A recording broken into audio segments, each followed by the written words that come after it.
করার জন্য আমি এখানে চিকেন নিয়ে নিয়েছি 500 গ্রাম, তেল নিয়ে নিয়েছি সর্ষের তেল 2 টেবিল স্পুন, দই নিয়ে নিয়েছি 100 গ্রাম, টক দই জল ঝরানো আছে, এবং হলুদ, নুন, জিরে গুঁড়ো, চাট মশলা, লঙ্কার গুঁড়ো, এগুলো মশলাগুলো আমি নিয়ে নিয়েছি। চিকেনটাকে খুব ভালোভাবে ম্যারিনেট করতে হবে, প্রায় 3 থেকে 4 ঘন্টা ম্যারিনেট করে ফ্রিজে রেখে দিতে হবে। তারপরে চিকেনটা বার করে তাওয়াতে বা এয়ার ফ্রায়ার বা ওভেনে করে নিলে চিকেন তন্দুর রেডি।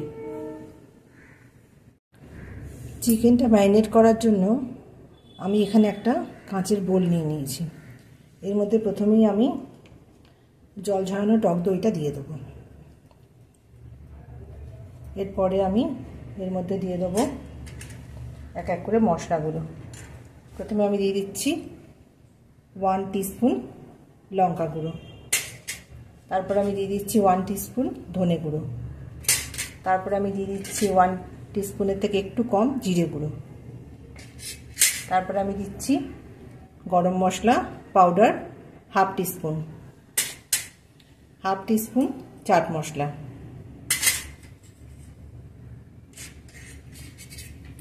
হলুদ দিয়ে দিচ্ছি 1/2 টিস্পুন, আর নুন আমি দিয়ে দিচ্ছি এখানে 1 টিস্পুন, সর্ষের তেল দিয়ে দিচ্ছি 2 টেবিল স্পুন। এরপর আমি যেটা দেবো সেটা হচ্ছে আদা রসুনের পেস্ট। আদা রসুনের পেস্ট এখানে আমি দিয়ে দেবো 1 টেবিল স্পুনের একটু বেশি।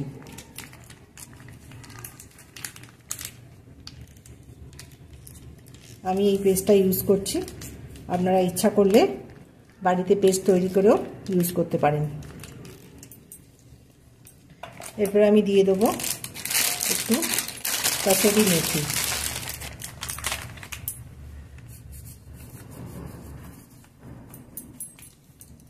এটাকে খুব ভালো করে মিশিয়ে নিতে হবে প্রথমে।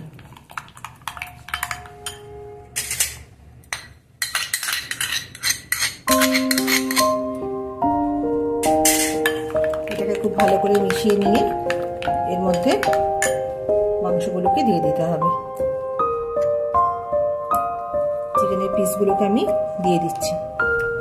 খুব ভালো করে এটাকে ম্যারিনেট করতে হবে।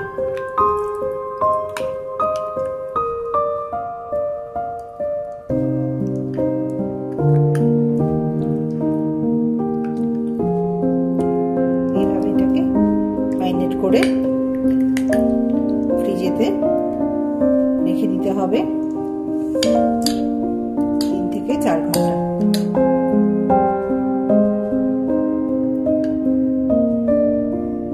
প্রথমে এয়ার ফ্রায়ারে একটু অয়েল ব্রাশ করে নেব। এখানে আমি বাটার পেপার দিয়ে দিয়েছি, অয়েল ব্রাশ করে নিলাম। এরপরে আমি চিকেনগুলোকে এর মধ্যে দিয়ে দেবো।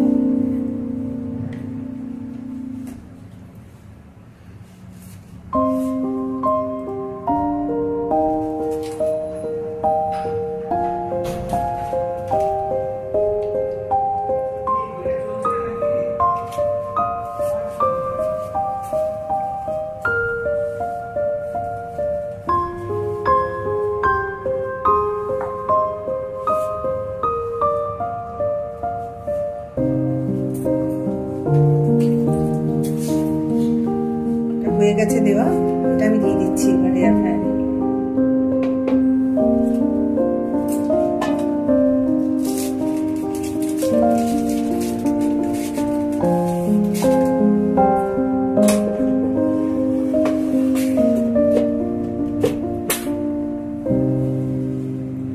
এবার আমি এটা টাইম অ্যাডজাস্ট করে দিচ্ছি।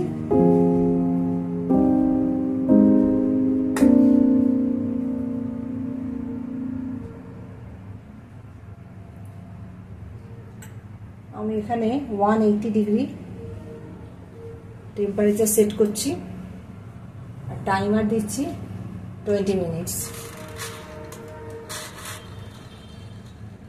এবার এটা হতে থাকবে।